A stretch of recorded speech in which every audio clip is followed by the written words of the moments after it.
الرجیم بسم اللہ الرحمن الرحیم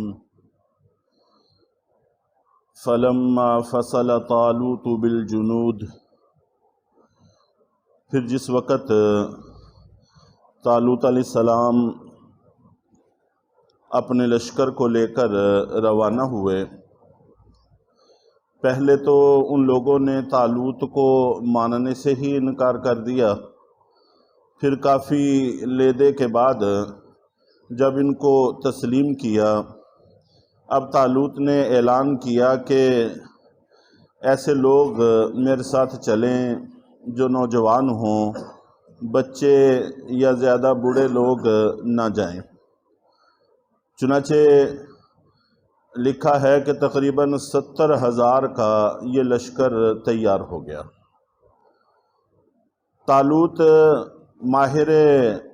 جنگ آدمی تھے، انہوں نے اندازہ لگا لیا کہ یہ لوگ تو ایسے تیار ہو گئے ہیں جیسے میلہ دیکھنے کے لیے جا رہے ہوں، حالانکہ سامنے بڑی جنگجو اور بڑی طاقتور قوم کے ساتھ سامنا ہے، اور عام طور پر ایسے لوگ پھر عین موقع پر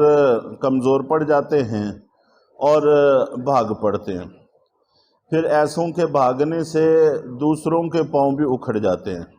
جو لڑنا چاہتے ہیں ان کے لیے بھی یہ کمزوری کا باعث اور سبب بنتے ہیں، اور دشمن کو اس سے تقویت ملتی ہے۔ اس لیے طالوت نے ان کے امتحان کا پروگرام ترتیب دیا۔ تو جو اس وقت کے نبی تھے جن کے بارے میں سین کے ساتھ، جیسا کہ میں نے شروع سے یہی لفظ ذکر کیا ہے، سموئیل، اور بعض میں شین کے ساتھ ہے شمویل، اور بعد میں شین سے پہلے الف کا اضافہ بھی ہے۔ بہرحال کوئی بھی نبی ہوں جو اس وقت نبی تھے، کافی بوڑھے ہو چکے تھے، ان سے مشاورت کے ساتھ اللہ تعالیٰ کی رہنمائی میں ایک امتحان ترتیب دیا گیا۔ ان کے راستے میں ایک دریا پڑتا تھا، اردن اور فلسطین کے درمیان میں اب بھی وہ دریا ہے، اور اس کا پانی صاف شفاف اور ٹھنڈا ہوتا ہے۔ قال ان اللہ مبتلیکم بنہر، تو طالوت نے اعلان کیا کہ اللہ تعالیٰ اس دریا کے ذریعے تمہارا امتحان کرنے والے ہیں۔ فمن شرب منہ فلیس منی، جو اس میں سے پیے گا اس کا میرے لشکر کے ساتھ کوئی تعلق نہیں رہے گا، وہ میرے لشکر کا حصہ نہیں ہے، وہ در حقیقت لڑنے کے لیے نکلا ہی نہیں ہے۔ وَمَن لَّمْ يَطْعَمْهُ فَإِنَّهُ مِنِّي، اور جو اس میں سے نہیں چکھے گا وہ در حقیقت میرے لشکر کا حصہ ہے۔ إِلَّا مَنِ اغْتَرَفَ غُرْفَةً بِيَدِهِ، الا یہ کہ کوئی شخص اپنے ہاتھ کے ساتھ ایک چلو بھر لے، دونوں ہاتھوں سے نہیں، صرف ایک ہاتھ سے ایک چلو بھر لے اپنے خشک گلے کو تر کرنے کے لیے، اتنی سی تو گنجائش ہے، اس سے زیادہ کی نہیں۔ چنانچہ جس وقت اس نہر سے گزرے تو بے تحاشا پانی پینے پر ٹوٹ پڑے۔ اور یہاں پر جس چیز کو امتحان قرار دیا گیا وہ عین موقع کے مطابق تھا، وقت کا تقاضا تھا۔ وہ اس وجہ سے کہ جنگ عام طور پر ایک مشکل مرحلہ ہے، اس میں خلاف طبع اور تنگی کے بہت سارے معاملات پیش آ سکتے ہیں، ادھر سے دشمن کی طرف سے دباؤ بڑھ رہا ہو اور ادھر آدمی کسی کھانے پینے کی چیز کو دیکھ کر بے قابو ہو جائے، ظاہر ہے کہ یہ بندہ کوئی جنگجو آدمی نہیں ہے، تو وہاں خواہشات کی قربانی دینی پڑتی ہے،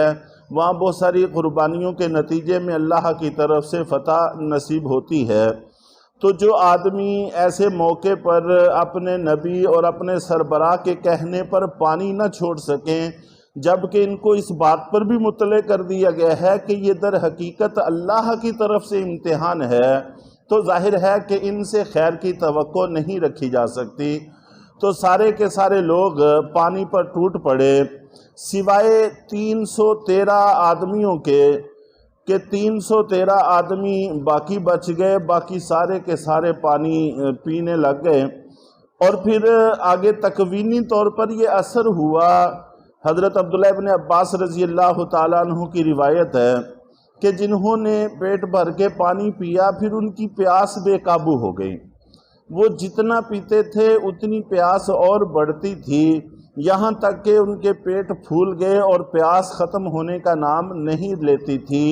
وہ سارے کے سارے تو بیٹھ گئے کہ ہم ان کا مقابلہ نہیں کر سکتے۔ اور 313 میں بھی جنہوں نے ایک آدھ چلو پیا تھا، اگرچہ وہ ساتھ رہے لیکن ان کے دلوں میں بھی کچھ نہ کچھ خدشہ بہرحال تھا کہ ہم کمزور ہیں، وہ بڑا لشکر ہے۔ جالوت 1,00,000 کا لشکر لیے ہوئے تھا اور خود بھی بڑا قد کاٹھ والا اور بہت زبردست پہلوان مشہور تھا، اور ادھر یہ 313 بہت کمزور تھے۔ لیکن ان میں سے جنہوں نے پانی بالکل نہیں پیا انہوں نے کہا کہ کتنے ہی ایسے واقعات ہیں کہ اللہ تعالیٰ نے ایک چھوٹی جماعت کو بڑی جماعت پر غلبہ عطا فرما دیا۔ چنانچہ دین اسلام کی جہاد کا، جنگی معاملات کا اگر مطالعہ کیا جائے تو یہ بات بالکل واضح طور پر آشکار ہوتی ہے کہ فتوحات کے اسباب اور ہیں، قلت اور کثرت کے ساتھ اس کا تعلق نہیں ہے۔ چنانچہ بدر کے موقع پر مسلمان 313 تھے اور بالکل نہتھے تھے، کوئی ان کے پاس آلات نہیں تھے، گھوڑے نہیں تھے، لمبے چوڑے انتظامات نہیں تھے۔ مقابلے میں 1,000 کا لشکر تھا جو تمام تر جنگی سامان سے لیس تھا، اور ان میں 14 مسلمان شہید ہوئے اور کفار 70 مارے گئے، اور جو مارے گئے وہ بھی بڑے بڑے جرنیل قسم کے تھے، سردار قسم کے، اور جو پکڑے گئے وہ بھی سارے کے سارے اسی نوعیت کے تھے۔ 70 پکڑے گئے اور 70 مارے گئے، اور مسلمانوں کو زبردست فتح اللہ تعالیٰ نے عطا فرمائی۔ اسی طرح غزوہ موتا کے موقع پر حضرت خالد بن ولید رضی اللہ تعالیٰ عنہ کی قیادت میں 3,000 کے لشکر نے 1,000 کے لشکر کو شکست دی، اور اس قسم کے واقعات سے ہماری تاریخ بھری پڑی ہے۔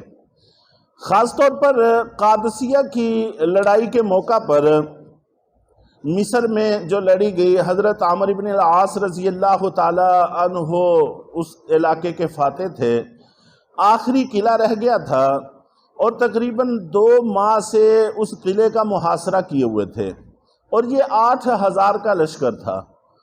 تو انہوں نے خط لکھا حضرت عمر رضی اللہ تعالیٰ عنہ کو کہ 2 مہینوں سے ہم محاصرہ کیے ہوئے ہیں، اور صورتحال یہ ہے کہ مصر کے جتنے جرنیل تھے، جنگجو تھے، وہ سارے ادھر ادھر سے بھاگ کر یہیں پہ جمع ہو گئے ہیں،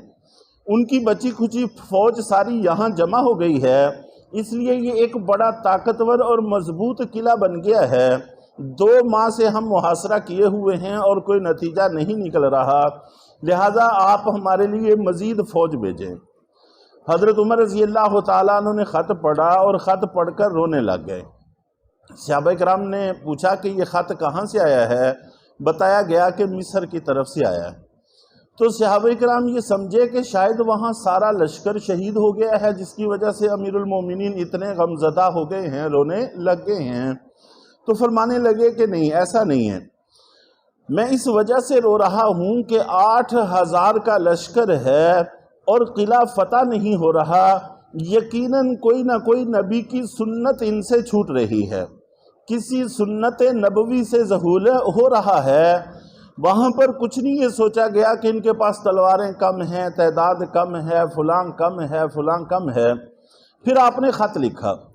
اور فرمایا کہ میں 4,000 کا لشکر تمہارے پاس اور روانہ کر رہا ہوں، 8,000 پہلے ہے، 4,000 یہ، اور یہ 12,000 بن جائیں گے۔ اور میں نے اللہ کے نبی صلی اللہ علیہ وسلم سے سنا ہے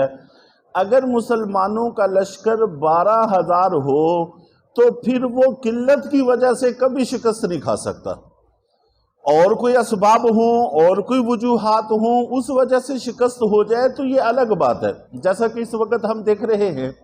یہ جس علاقے کی بات ہے یہ سارے فلسطین بیت المقدس کی جگہ پر آباد تھے،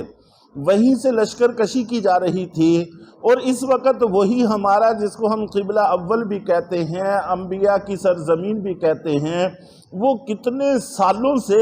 بلکہ ہماری پوری زندگیوں کے حساب سے اتنا وقت ہو گیا ہے وہ یہود کے قبضے میں ہے۔ وہ جب چاہتے ہیں نماز پڑھنے دیتے ہیں، جب چاہتے ہیں روک دیتے ہیں، جب چاہتے ہیں جمعہ پڑھنے دیتے ہیں، جب چاہتے ہیں روک دیتے ہیں، تو ان کے قبضہ میں ہے، لیکن ہم چھڑا نہیں پا رہے باوجود اس کے کہ اتنی کثرت اس سے پہلے کبھی بھی نہیں ہوئی۔ تو قلت اور کثرت مسئلہ نہیں ہے، تو 12,000 کا لشکر ہو تو کبھی شکست نہیں ہو سکتی۔ اور پھر وہ جو 4,000 کا لشکر حضرت عمر رضی اللہ تعالیٰ عنہ نے روانہ فرمایا، ان کے نام بھی سن لینے چاہیے کہ وہ 4,000 کا لشکر کون سا تھا۔ حضرت عمر رضی اللہ تعالیٰ عنہ نے 4 آدمی بھیجے اور فرمایا ان میں سے ہر ایک 1,000 کے برابر ہے، تو یہ 4,000 کا لشکر تھا۔ حضرت عبادہ ابن صامت رضی اللہ تعالیٰ عنہ، حضرت زبیر ابن عوام رضی اللہ تعالیٰ عنہ، اور حضرت مقداد ابن اسود رضی اللہ تعالیٰ عنہ، اور حضرت خارجہ ابن خزافہ رضی اللہ تعالیٰ عنہ، یہ 4 آدمی بھیجے اور لکھا کہ میں 4,000 کا لشکر بھیج رہا ہوں، اب تم 12,000 ہو، اب قلت کی وجہ سے تمہیں شکست نہیں ہو سکتی، اس لیے اپنے حالات کا جائزہ لو کہ کیا وجہ ہے کہ تمہیں فتح اور کامیابی نہیں مل رہی۔ تو بہرحال مسلمانوں کا عمومی جو تعلیمات کا مزاج ہے وہ بھی یہی بتاتا ہے، اور یہاں پر بھی قرآن پاک کا طرز یہی بتاتا ہے کہ مسلمانوں کو قلت کی وجہ سے شکست نہیں ہوتی، اس کے اسباب اور ہیں، ان اسباب پر غور کر کے دور کرنے چاہیے، پھر اللہ تعالیٰ کی مدد شامل حال ہو جاتی ہے، تو پھر اللہ تعالیٰ کامیابیوں سے مالا مال فرما دیتے ہیں۔ اللہ تعالیٰ ہم سب کو حق بات سمجھنے کی توفیق عطا فرمائے۔